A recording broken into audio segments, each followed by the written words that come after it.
아멘. 자, 오늘은 창세기 4장 1절부터 17절 말씀, 우리 창세기 연속 설교 14번째 시간으로 같이 나누도록 하겠습니다. 지난주에는 저희가 창세기 연속 설교를 하다가 복음 설교 했었지요. 구약에 나오는 예수님에 대한 예언이 어떻게 성취되었는가를 저희가 함께 나누었습니다. 구약에 나와 있는 약 300여 개 이상의 예수님에 대한 예언이 다 성취되었고, 예수님께서 살아계신 동안 그리고 십자가 사건을 통해서 부활하심으로 그 예언을 다 이루셨다고 제가 말씀드렸었습니다. 그리고 지난주에는 약 10여 개의 그 예언을 살펴보면서 예수님이 정말 그 예언을 이루시는 분이시구나, 그리고 또한 지금 우리에게 주신 그 예언을 동일하게 이루실 분이구나 라는 것을 저희가 함께 나눴었습니다. 그리고 2주 전까지는 창세기를 13번에 걸쳐서 3장까지 다 봤었습니다. 혹시 기억하시는 분이 계실지도 모르겠지만 저희가 21절까지 봤었고 22절부터 24절이 있는데요, 그거는 저희가 넘어가도록 하겠습니다. 저희가 연속 설교를 하고 있어요. 강해 설교는 조금 다릅니다. 강해 설교는 한 절 한 절 저희가 지금 하는 것보다 더 잘게 쪼개서 보는 게 강해 설교인데요, 그렇게 하면 너무 시간이 오래 걸리니까 저희는 좀 연속성 있게 보자 해서 창세기를 보고 있습니다. 22절에서 24절 말씀 혹시 궁금한 분 계시지 않나요? 이게 무슨 뜻인지? 그런 분 계시죠, 그죠? 정말 궁금한 분들이 계시죠? 그죠, 지훈아? 궁금하잖아. 왜 하나님께서 아담과 하와를 에덴 동산에서 내쫓으셨고 그 쫓아내신 이후에 생명나무를 천사들을 통해서 지키게 하셨는지 궁금하시죠?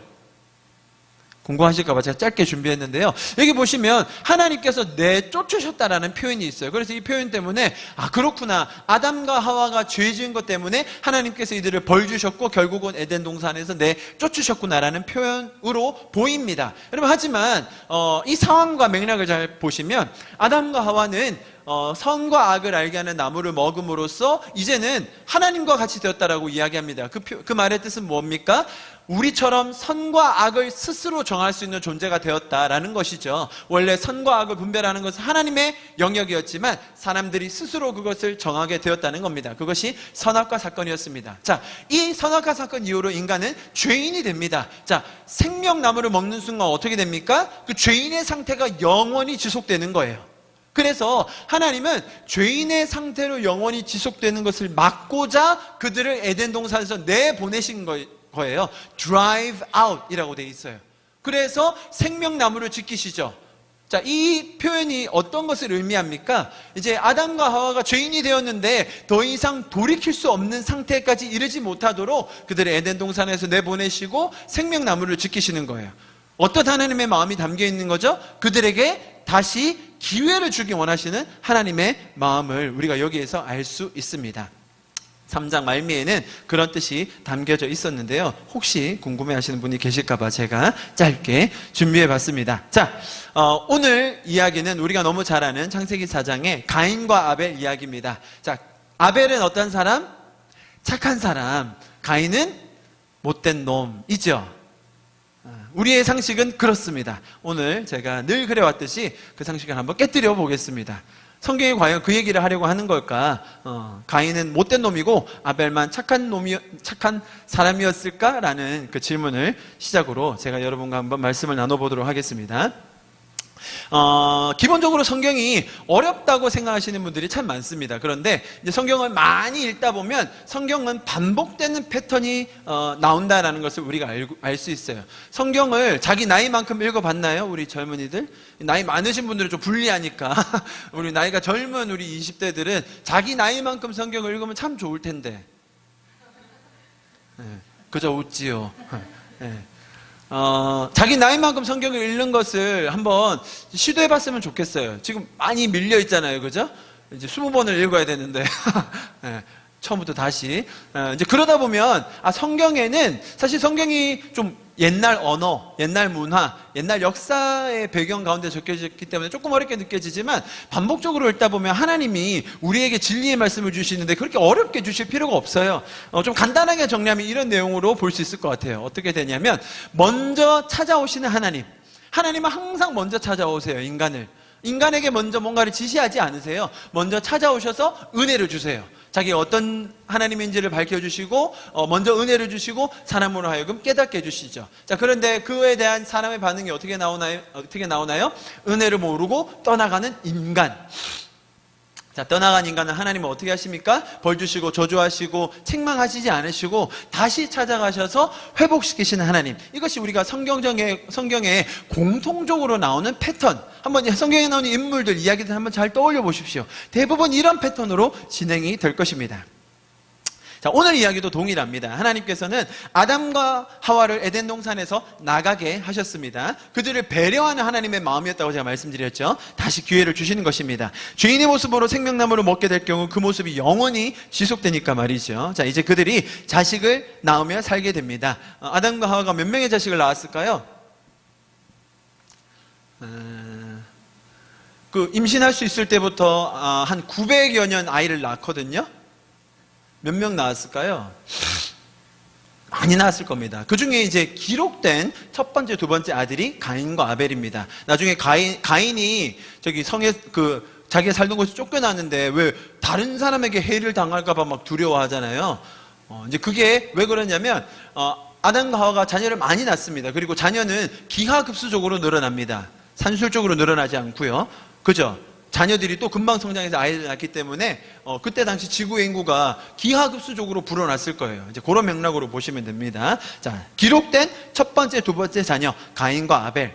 자, 그들의 삶은 아주 굉장히 극적으로 진행이 됩니다. 그런데 잔인한 방향으로 진행이 되지요. 가인은 최초의 살인자가 됩니다. 하나님의 원리를 떠난 인간의 전형적인 모습입니다. 이 살인이라는 눈에 띄는 범죄뿐만 아니라 가인의 태도에서는 우리는 이 죄인의 민낯을 여실히 보게 됩니다. 그러지 않아도 되는 상황에서 가인은 화를 버럭 내죠. 그리고 분명히 하나님께서 죄를 다스리라는 경고를 미리 주셨는데도 분을 이기지 못하고 그 동생을 쳐 죽입니다. 뻔히 죄를 지었지만 하나님께 너무나도 거만하게 염치 없이 모른다고 시치미를 뗍니다. 내가 내 동생을 지키는 자입니까? Am I my brother's keeper? 이렇게 얘기해요. 내가 지키는 자입니까? 내가 정말 지켜야 합니까? 라고 대듭니다. 참 어처구니가 없습니다. 그런데 그 자기가 지은 죄에 대한 결과가 하나님께로부터 주어졌을 때에 하나님이 벌을 주신 거 아닙니다. 성경 자세히 읽어보세요. 하나님이 벌 주신 게 아니라 그 땅이 저주를 받는다고 되어 있어요. 그 땅에 대한 저주를 가인이 먹는다고 되어 있어요. 그 저주가 너무 무섭다고 하나님께 막 하소연합니다. 그 하소연하는 장면을 보면 참 적반하장도 유분수죠. 그렇게 하나님께 대들다가 내 벌이 무겁다고 하나님께 하소연하는 장면, 참 어처구니가 없습니다. 자, 그런데 문제는 뭐냐면 이런 밑바닥 인생, 이 죄인의 심리를 너무나 잘 알고 계신 하나님께서 아까 보여드린 이 패턴대로 다시 찾아가셔서 회복하기 원하세요. 하나님께서 분명히 먼저 찾아오셔서 그들을 살펴주셨지만 가인은 하나님을 떠났어요. 죄를 범했죠. 그것도 어마어마한 첫 번째 살인이라는 그런 낙인이 찍혀요. 그런데 그 죄인을 하나님께서는 벌하지 않으세요. 말씀이 이렇게 나와 있죠. 가인이 여호와께 아뢰되 내 죄벌이 지기가 너무 무거우니이다. 주께서 오늘 지면에서 나를 쫓아내시온즉 내가 주의 낯을 뵙지 못하리니. 그러니까 하나님의 임재로부터 떠나게 된다고 영어로 표현되어 있어요. 하나님의 임재로부터 떠나게 되니까 그렇게 어떻게 해요? 내가 땅에서 피하여 위대한 자가 됩니다. 그러면 나를 만나는 자가 나를 죽이겠나이다 라고 두려워하고 있을 때 하나님께서 어떻게 해주세요? 아니다. 너 죽임을 당하지 않을 것이다. 내가 너에게 표를 줄게. 그 표를 보는 자마다 너를 죽이지 못하게 해 줄 거야. 자, 여기서 우리가 하나님의 마음을 볼 수 있죠. 우리가 생각할 때 이 살인자, 너무 아무 죄도 없었던 그 아벨을 쳐 죽인 그 인간을 동일하게 쳐 죽여도 모자랄 판에 하나님께서는 어떻게 해주세요? 그를 보호해 주신다는 거죠. 우리가 인간적인 상식으로는 이게 이해가 안 됩니다. 하나님 어떻게 이러실 수 있죠? 어떻게 이를 보호해 주실 수 있죠? 가인을 벌하시고 좀 저주하시고 더 이상 이런 죄를 짓지 못하게 쌍을 잘라놓으셔야지 어떻게 다시 보호해 주십니까? 라는 의문이 듭니다. 자, 여러분, 저와 여러분이 가인입니다. 저와 여러분이 아벨이 아닙니다. 저와 여러분이 사람을 때려 죽인 가인이었습니다. 그런데 하나님은 저와 여러분, 이 가인 같은 저희 죄인을 벌하지 않으시고 보호해 주신 하나님이십니다. 아멘? 우리가 그것을 기억하고 시작했으면 좋겠습니다. 자, 오늘 이야기를 조금 더 자세히 살펴보겠습니다. 가인은 뭐 하는 사람이었죠? 농사를 짓는 사람, 아벨은 양치는 자였습니다. 성경에 세월이 지난 후라고 하면서 두 사람은 각자 가진 것으로 여호와께 제물을 드렸다고 기록되어 있습니다. 오늘날 표현으로 하면 제사를 드린 것이죠. 그죠? 자, 우리는 여기에서 하나님은 누구 것은 받으시고 누구 것은 받지 않으셨다라는 것에 집중하기 쉬워요. 자, 그러나 그 이전에 먼저 질문해야 될 게 있어요. 하나님께서 이 두 사람에게 제사를 드리라고 요구하시거나 명령하셨나요? 성경 한번 자세히 살펴보십시오. 하나님께서 너희는 나에게 이렇게 제사 드려라, 이렇게 예배 드려라 라고 어떤 지시를 주시거나 명령을 하시거나 요구를 하셨습니까? 하시지 않았어요. 그런데 왜 사람들은 하나님이 요구하지 않은 것을 애써 드리려고 했을까요? 우리는 그 의문을 가져야 돼요.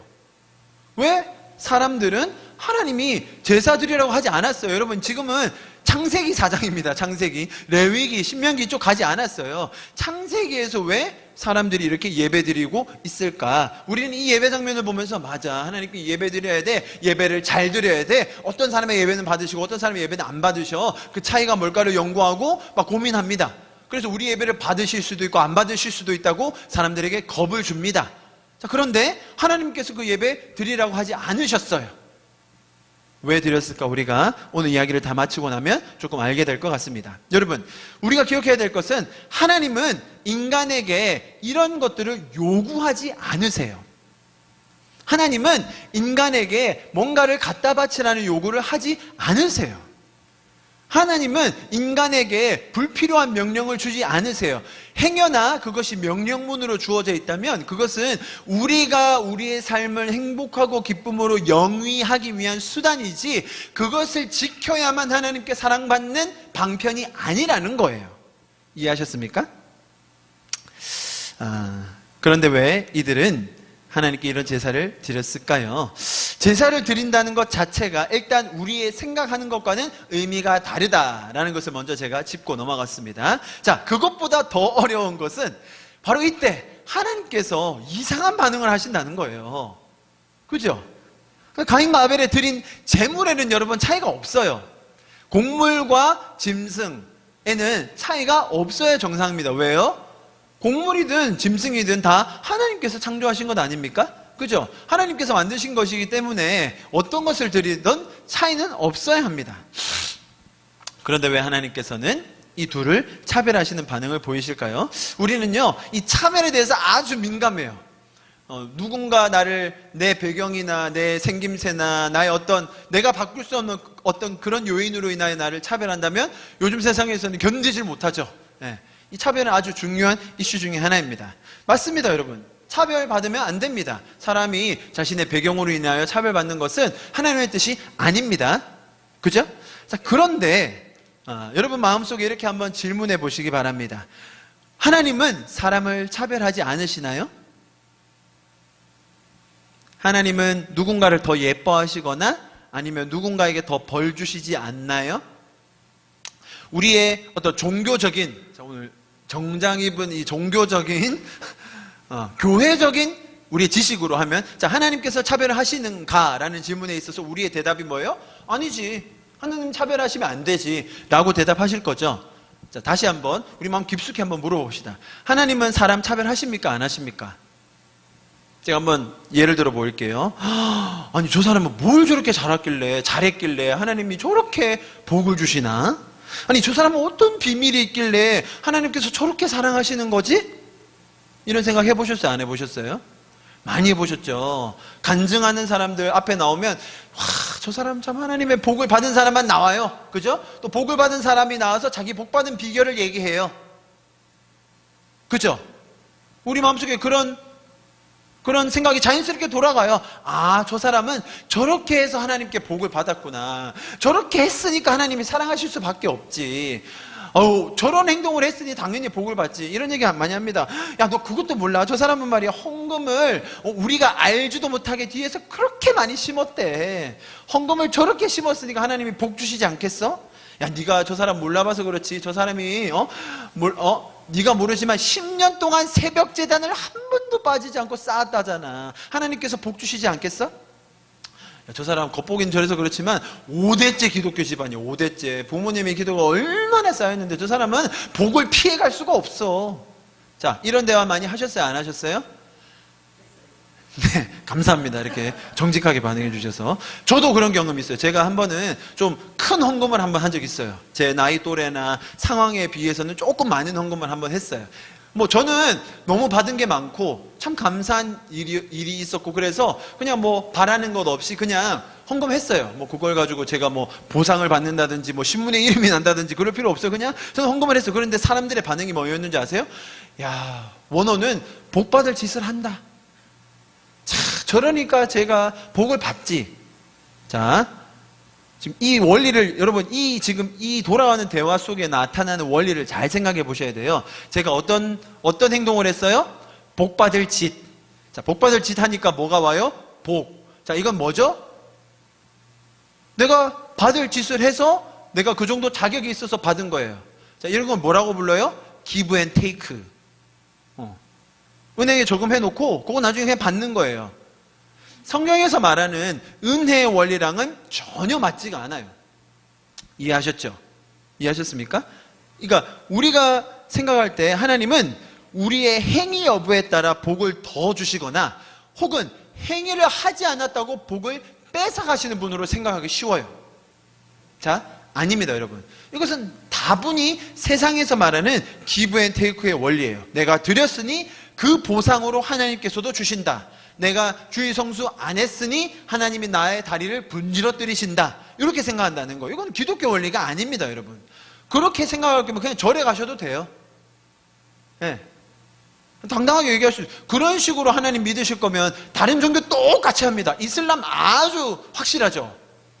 이슬람은 그 원리가 쩔어요. 네. 지리죠. 기독교는 그거랑은 전혀 다릅니다, 여러분. 기억하셔야 됩니다. 자, 여러분, 하나님께서는 우리에게 이미 복을 주셨습니다. 아멘? 우리가 평생 갚아도 다 갚지 못할 은혜를 우리는 받았습니다. 아멘? 자, 여러분, 아까 말씀드렸던 패턴 기억하시죠? 하나님 항상 먼저 찾아오세요. 우리에게 뭔가를 요구하셔서 그 대가로 은혜를 주시는 분이 아니에요. 먼저 은혜를 우리가 다 갚지도 못할 만큼 주세요. 그죠? 그것에 대한 반응이 우리에게서 자연스럽게 나오는 거예요. 그러니까 먼저 은혜를 주신 것을 우리가 깨닫지 못하고 누리지 못하는 것이 안타까운 현실이라는 거예요. 우리가 그것을 알고 누리고 사는 것이 천국의 삶이라는 거예요. 할렐루야. 그 은혜를 받은 깨달음이 있는 사람이 그것을 표현하는 게 예배예요. 그것을 더 많이 표현했다고 해서 더 큰 은혜가 주어지는 게 아니라는 거예요. 아시겠죠? 다만 많이 받았다고 생각되는 사람이 더 많이 표현할 수 있는 겁니다. 자, 여러분, 이런 예배나 감사에 대한 표현은 내가 받은 만큼 자연스럽게 나오게 돼 있어요. 그죠? 세상에서 말하는 원리는 좀 차원이 틀려요. 세상에서는 감사할 수 없을 때 감사하라고 말을 하라고 해요. 교회에서도 그렇게 많이 하긴 하지만, 감사할 게 없는데 그냥 감사합니다, 감사합니다, 감사합니다 주절이라고 해요. 그러면 어떻게 된다? 감사할 것이 생긴다. 그런 말 있죠? 내가 행복해서 웃는 게 아니라 웃어서 행복해지는 거다. 그런 말 들어보셨죠? 명언이죠? 그 말 맞죠? 맞아요. 네, 맞아요. 그러니까 행복해서만 웃는 게 아니라 그냥 웃으면 허허허 감사하네, 좋네, 날씨 좋네, 살만하네, 그래 세상 그런 거야 라고 하면 행복해진다. 자, 그게 세상 원리예요, 여러분. 세상 원리. 교회에서도 그런 말 하긴 합니다. 그냥 감사하다고 말하세요. 그냥 이렇게 하면 감사해지는 거예요. 자, 여러분, 그거는 성경의 원리가 아니에요. 세상의 원리가 그렇게 이야기하긴 해요. 그리고 어느 정도 그게 적용돼요. 그러나 이것은 성경이 말하는 원리는 아니에요. 기독교의 진리는 이거보다 훨씬 더 고차원적인 거예요. 우리는 감사한 게 있어서 감사한 거예요. 감사하지 않으면 감사하지 마세요. 그리고 왜 감사하지 않은지에 대해서 하나님한테 여쭈세요. 나 감사할 수 있도록 만들어 주신다면서요. 주님, 내 마음을 만져주세요. 주님, 내 생각을 바꿔주세요. 주님, 나에게 하나님의 원리를 주세요. 그게 기도예요. 그게 기독교입니다. 여러분, 세상의 원리와 완전히 다른 겁니다. 우리는 하나님이 웃게 해주셔서 웃고 있는 겁니다. 기독교는 그만큼 자연스러운 겁니다. 야, 교회에서 막 여러분 웃어보세요 막 그러면서 막 억지로 한 10분 웃게 하는 분들 계세요. 여러분 막 박수 치면서 웃게 하는 분들 계시거든요. 웃기 싫은데 또 막 박수 치면서 웃으면 그냥 약간 미친 것처럼 웃어져요. 그리고 아 내가 웃기구나 막 이렇게 생각해요. 참 웃긴 세상이죠. 여러분 기독교 원리는 그게 아니에요. 하나님께서 우리에게 얼마나 큰 감사를 주셨는지, 얼마나 복에 겨운 은혜를 주셨는지 깨달아가는 게 기독교입니다. 여러분 제가 뭐 사람의 의지를 노력을 무시하자는 게 아닙니다. 불행한 환경 속에서도 긍정적인 태도를 가지고 밝은 미래를 추구하자 뭐 그런 게 나쁘다는 말이 아닙니다. 하지만 세상에서는요 누구나 모든 사람이 그런 얘기를 한단 말입니다. 제가 자주 말하지만 자기 개발 강연의 90%는 다 이런 얘기예요. 나 힘들었거든. 나 포기 안 했어. 나 끝까지 포기 안 했어. 그리고 나 지금 이 자리에 왔어. 너희도 해봐. 할 수 있어. 다 그 얘기예요. 결론을 내리자면, 요약하자면 다 그 얘기예요. 포기하지 마. 끝까지 해봐. 너희도 나처럼 될 수 있어. 나 잘했지? 자, 그렇게 해서 되는 사람 1%도 안 돼요. 그러나 사람들은 거기에서 많은 감동을 받죠. 감동받는 거 좋아요. 그러나 그것이 진리가 아님을 기억하시기 바랍니다. 그것은 다분히 개인적인 경험이며 세상의 원리라는 겁니다. 자, 여러분 이 기독교의 놀라운 이 진리를 다시 한번 우리가 기억하는 오늘이 되었으면 좋겠어요. 우리가 받은 은혜를 다양한 방면에서 표현하며 살면요, 그 큰 기쁨을 스스로가 누리면서 살 수 있는 거예요. 반대로 그 은혜를 깨닫지도 못하고 누리지도 못하고 표현하지도 못하고 한번 생각해 보세요. 그러면 그 인생이 불행해요. 이미 불행하고 우울하고 슬퍼요. 좌절되고 낙담의 연속이에요. 겉은 번지르르 할 수 있으나 속은 시기, 질투, 분노 등으로 가득 차 있는 거죠. 그것이 세상살이, 인생살이 아닙니까? 그런데 하나님은 그러고 사는 사람들을 싫어하시거나 더 나아가 징벌을 내리지 않으세요. 아니죠. 그는 이미 불행하고 어려운 삶을 살고 있기 때문입니다. 그를 도와주시는 것이 하나님의 마음이라고 저는 믿습니다. 아멘. 그것이 성경의 원리입니다. 자, 우리는 하나님께서 우리에게 주신 은혜에 감격하며 사는 사람들입니다. 그 감격 때문에 우리가 받은 마음을 외부로 표현하게 됩니다. 그것이 물질이든 시간이든 봉사든 이웃을 사랑하는 것이든 뭐 용서든 심지어 극단적으로 나아가서 그런 행동을 하다가 순교하는 사람들도 있어요. 네. 그죠? 기독교가 핍박받는 곳에서 그렇게 사는 사람들도 있어요. 여러분, 이 모든 것은 우리가 이로 인하여 더 복을 받고 더 은총을 받고 더 큰 하나님의 주목을 받기 위해서 하는 것이 아니라 하나님께서 우리에게 주신 것 때문에 자연스럽게 나오는 표현이다. 우리가 그것을 꼭 기억했으면 좋겠습니다. 자, 그런데 왜 여기 가인과 아벨의 제사는 하나님께서 다르게 받으셨을까 하는 것이죠. 자, 여기서 우리가 먼저 주목해야 될 것은 죄인들의 태도예요. 죄인들의 태도. 자, 여러분이 만약에 이 상황 속에 있다고 한번 생각해 보세요. 가인과 아벨이었고 제사를 드렸는데 하나님께서 한 사람의 제사만 받으셨다. 여러분 이 상황이라고 한번 생각해 보십시오. 여러분 만약에 가인과 아벨이 두 사람의 마음속에 하나님의 원리가 있고 감사와 은혜가 있었다면 아마 이런 반응이 나와야 정상이었을 겁니다. 와, 아벨 네 제물을 받으셨어. 와, 짱신기, 감사하다. 우리 어떻게 해야 될지 몰라가지고 막 두려워하고 막 불안해하고 망설이고 있었는데 하나님이 네 제물을 받아주셨네? 와, 신기하다. 감사하다. 아벨이 말합니다. 형, 그래 감사하긴 한데 형 제물을 안 받으셨어. 좀 서운하지 않아? 괜찮아 임마.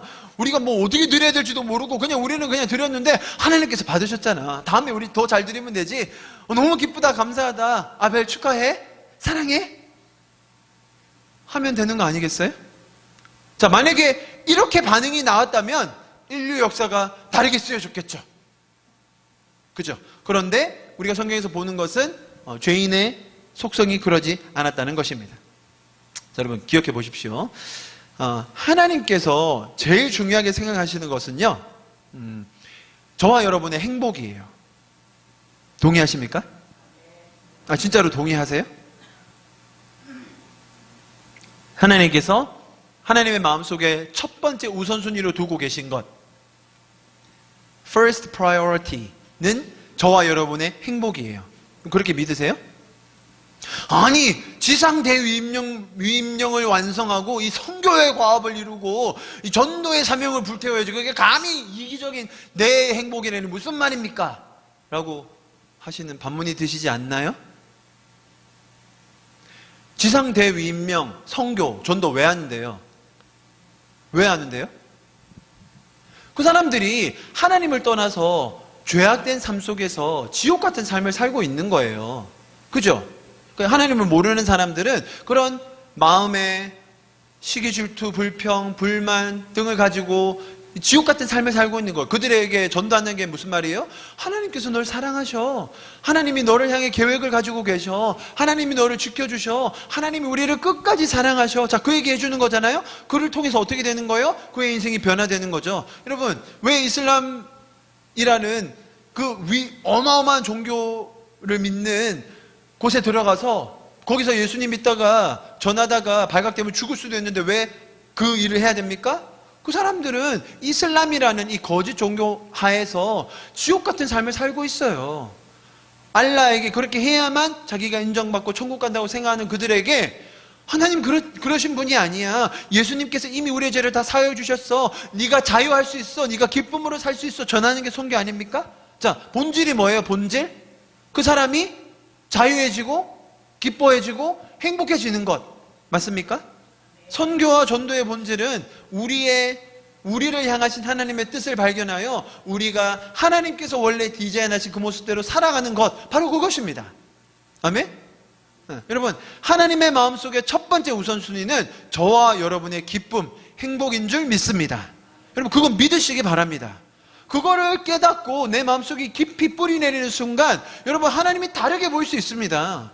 지금까지 나에게 요구만 하시고 명령만 하시고 뭔가 내가 잘못하면 처벌만 하시는 하나님인 것 같다가 내가 기쁘기를 원하시는 하나님, 내가 행복하기를 원하시는 하나님, 그 개념이 바뀌는 순간 하나님이 좋아지는 거예요, 여러분. 그것을 경험하시는 저와 여러분 되었으면 좋겠어요. 자, 그래서 여러분, 하나님의 우선순위를 우리가 알고 있을 때는 우리가 이 사건을 다르게 볼 수 있는 거예요.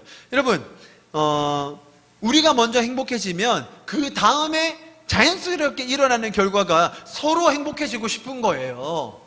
서로 기쁨을 나누고 싶은 거예요. 그게 말로 표현하자면 전도, 선교가 되는 거죠. 그죠? 이해하시겠죠? 그렇게 하다가 순교할 수도 있는 거고요. 그죠? 자, 제사를 어떻게 드리고 뭘 드리고 언제 드리고 하나님 그거에 관심 없으세요. 끝. 생선의 대가리를 동쪽으로 놔야 되냐 서쪽으로 놔야 됩니까? 어느 쪽으로 놔야 됩니까? 북쪽으로 놔야 됩니까? 남쪽으로 놔야 됩니까? 우리는 거기 엄청 민감하죠? 하나님 그거 관심 없으세요. 제가 지금 예배 때 정장을 오늘 하필 입었어요. 추수감사절 1년에 2번 제가 입을 거예요. 제가 이 정장을 입고 서느냐, 아니 진짜로 옷이 없는 사람들, 여러분 아프리카의 선교사님들 슬리퍼 신고 난닝구 입고 설교하세요. 거기 더워요. 그렇게 하는 게 당연한 거예요. 하나님은 그거에 대해서 관심 없으세요.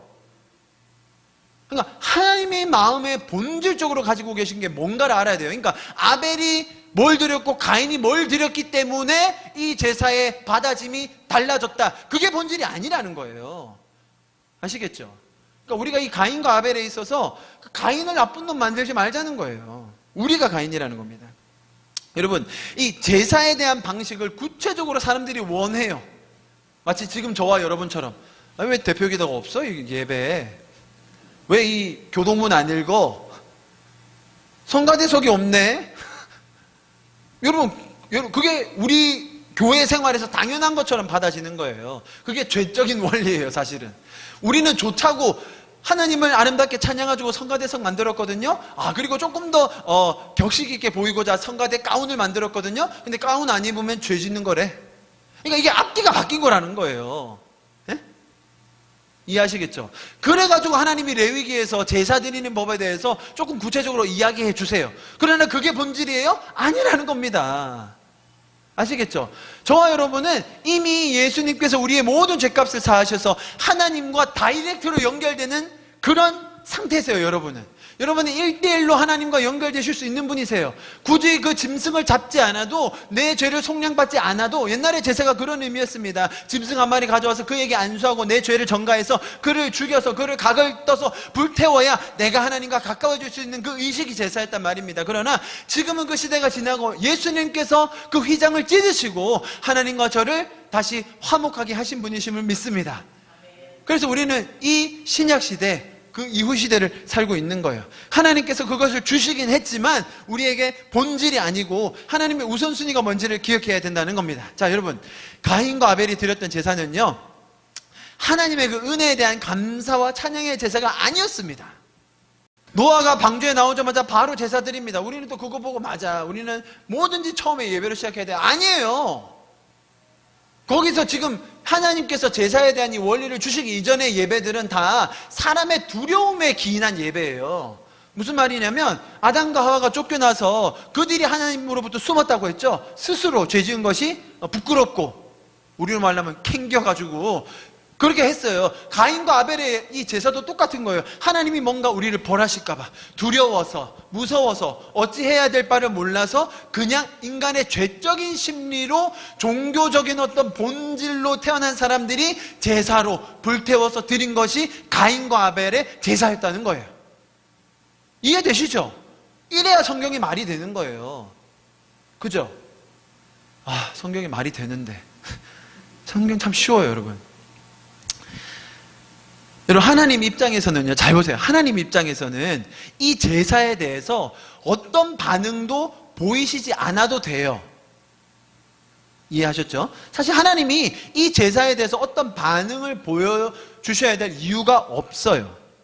만약에, 엄청 재밌어요. 만약에 하나님이 가인의 제사를 받으시고 아벨의 제사를 받지 않으셨다면 어떤 상황이 벌어졌을까요?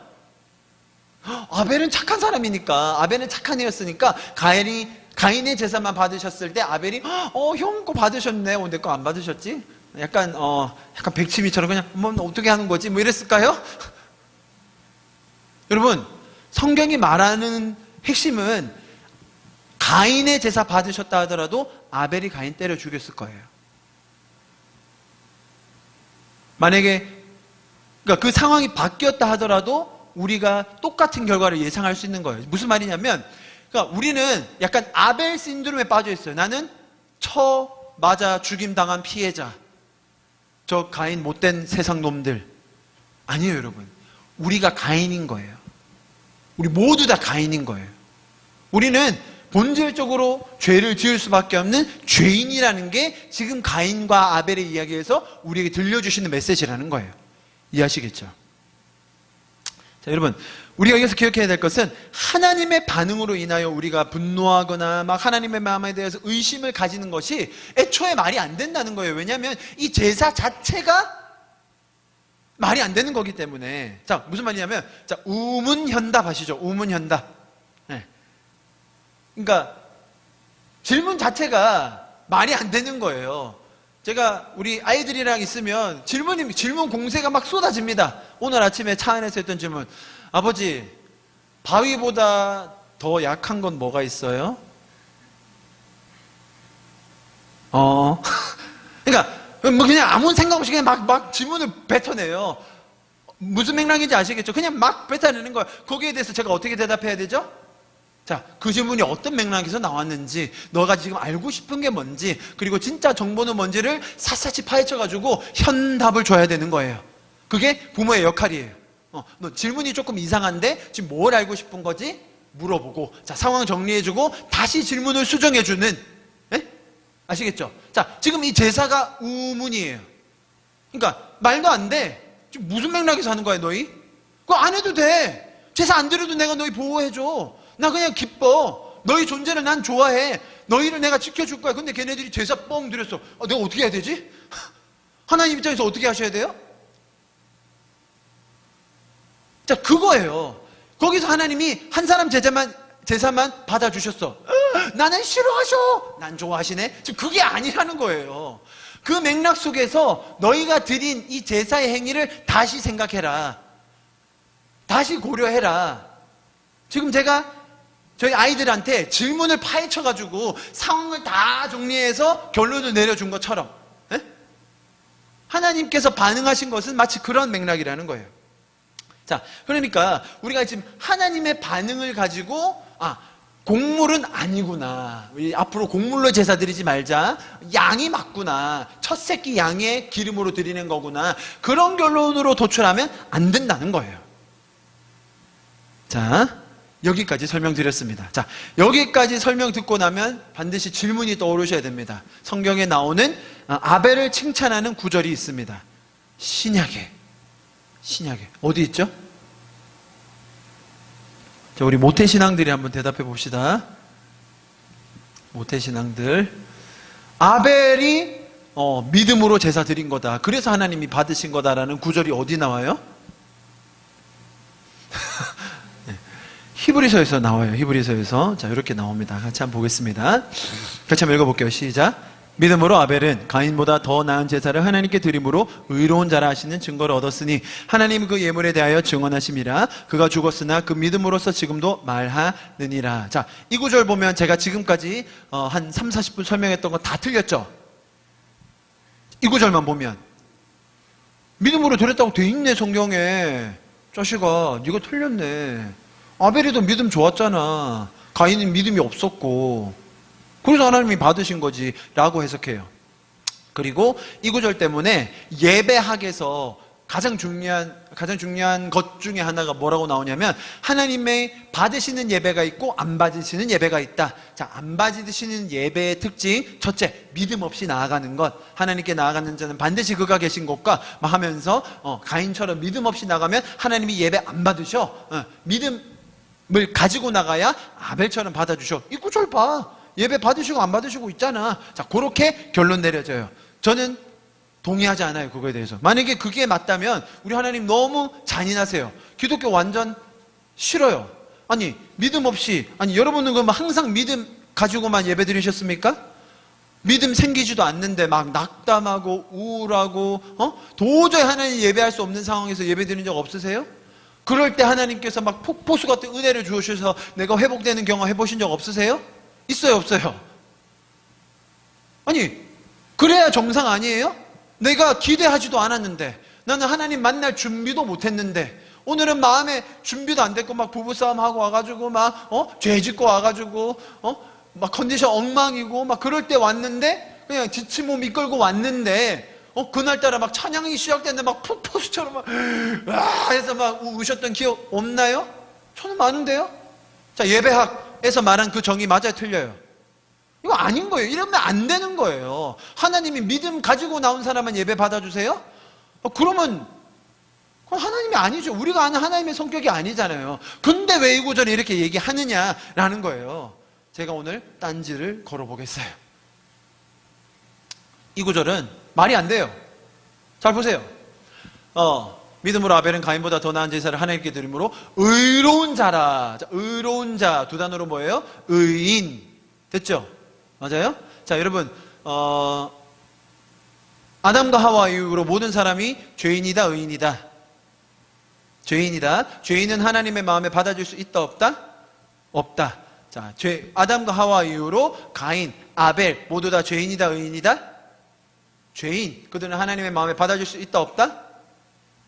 네, 뭐 가인과 아벨뿐이겠습니까? 아브라함, 노아, 요셉, 이삭 다 의인이다, 죄인이다? 죄인. 하나님이 받아주실 수 있다, 없다? 없다. 지금 뭔가 이상하게 몰고 가는 거 아닌가 이렇게.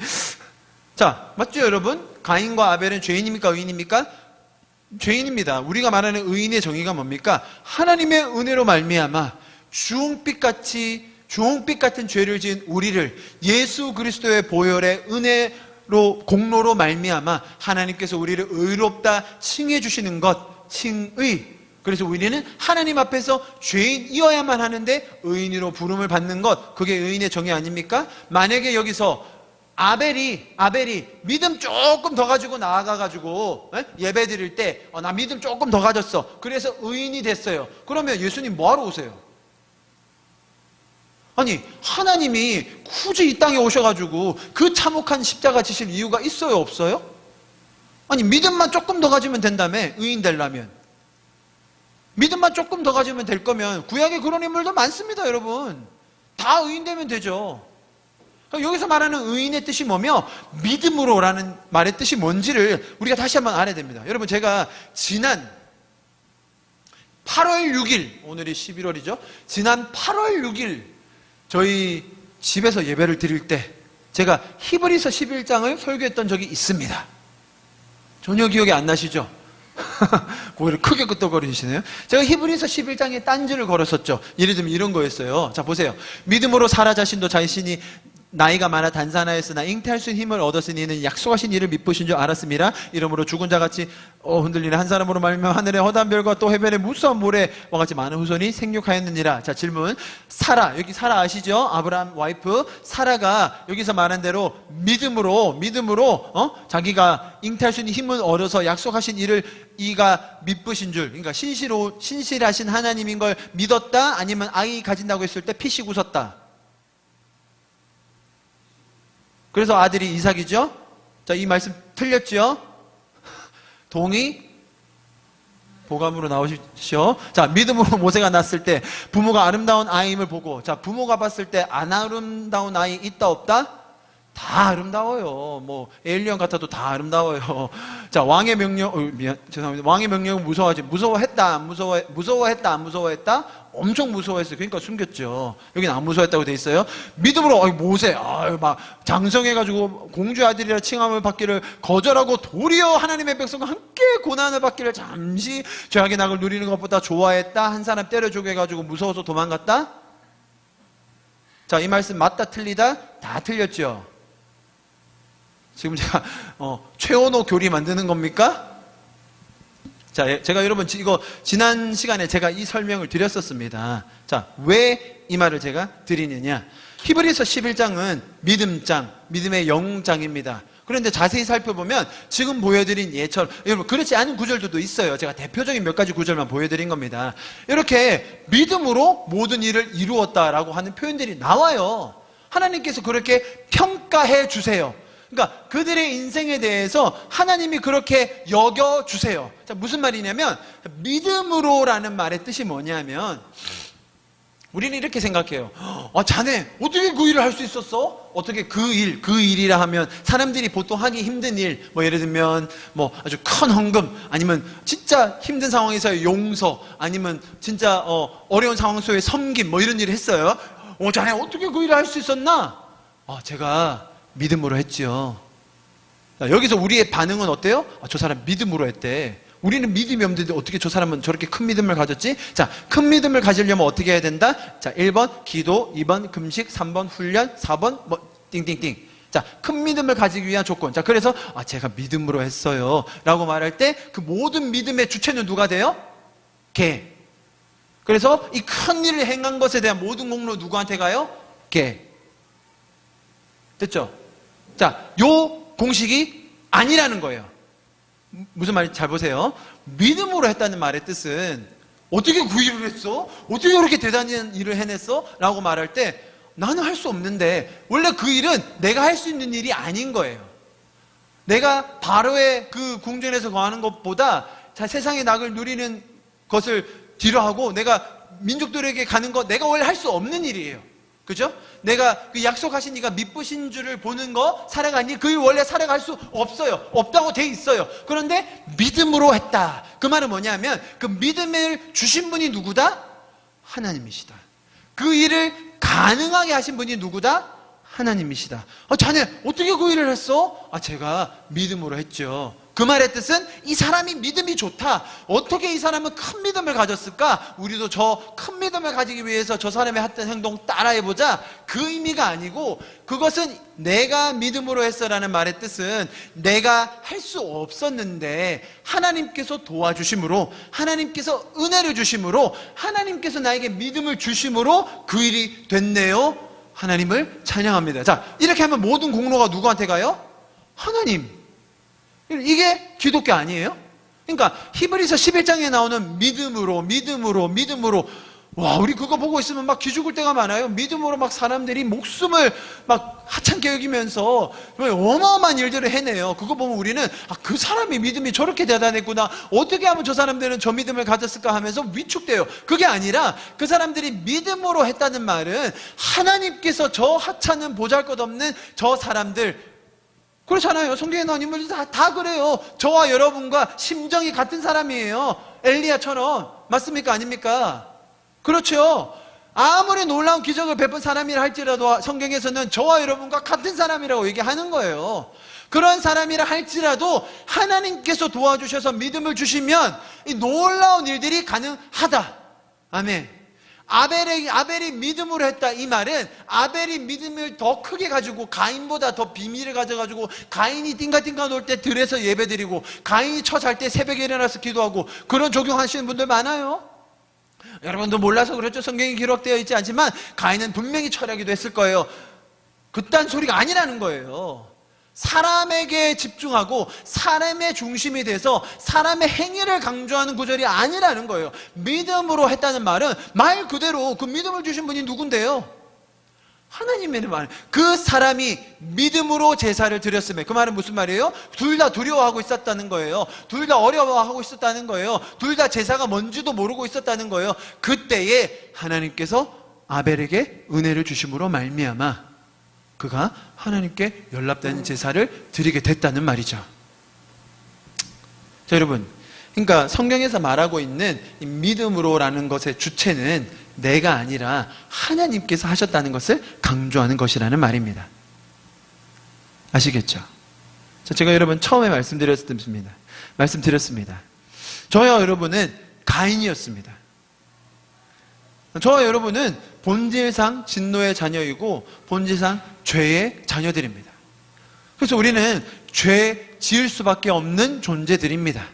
자, 그런데 여러분 놀라운 게 뭔지 아세요? 그 가인을 벌하지 않으시고 보호해 주시는 하나님이 우리에게 믿음을 주셔서, 우리에게 은혜를 주셔서 우리가 할 수 없을 그때에, 우리가 반응할 수 없을 그때에, 우리가 모르고 있을 그때에 우리를 아벨로 삼아주신다는 거예요. 그게 성경이 말하는 은혜입니다. 여러분, 하나님은 그때나 지금이나 영원토록 동일하신 분이십니다. 영원토록 한결같은 분이십니다. 여러분, 하나님은 우리에게 뭔가 요구하시지 않습니다. 우리에게 명령하시지 않습니다. 그 요구에 부합하면 상 주고 모자라면 벌 주는 분이 아니십니다. 오히려 하나님의 원리 안에서 내가 복되게, 내가 기쁘게, 그리고 그 복에 겨워 넘치는 삶으로 말미암아 우리의 이웃들과 함께 그 복을 누리기 원하는 것이 하나님의 마음의 본질입니다. 아멘. 여러분, 가인과 아벨처럼 우리는 하나님의 마음을 모른 채 두려움에 기인하여 제사를 드리고 있었는지도 모르겠습니다. 혹은 가인처럼 스스로의 화를 다스리지 못한 채 다른 사람을 죽이는 언행과 행동을 하고 있었는지도 모르겠습니다. 그런데 우리 하나님께서는 내가 할 수 없는 그때에 나에게 믿음을 주셔서 가인과 같았던 나를 바꿔주시는 분이 우리의 하나님이십니다.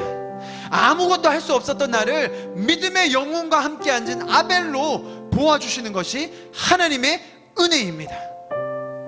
여러분, 우리 하나님은 끝까지 포기하지 않으시는 하나님이십니다. 가인과 같은 죄인이라 할지라도 우리를 포기하지 않으시며 살리기 원하시는 분이 우리 하나님이십니다. 그리고는 결국 우리를 그 믿음의 영웅의 자리로 초대해 주시는 분이 우리의 선한 아버지이신 저와 여러분을 동행하여 주시는 하나님이신 줄 믿으시기를 바랍니다. 여러분, 이 시간 같이 기도합시다. 기도할 때에 그 선하신 하나님, 우리가 할 수 없을 그때에도 우리를 포기하지 않으시고 찾아와 주시는 하나님, 우리에게 요구하지 않으시고 먼저 회복하여 주시는 하나님,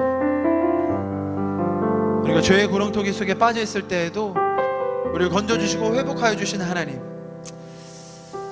그 하나님을 내가 더 알기 원합니다. 그 하나님과 더 동행하기 원합니다. 그 하나님의 마음을 제 마음속에 더 깊이 깨달아 알기를 원합니다. 좀 그런 고백을 하나님께 여러분 스스로 여러분의 입술로 들이쉬면서 기도하시고 오늘 예배를 마치도록 하겠습니다. 좀 하나님께 같이 기도했으면 좋겠습니다. 기도하십시다.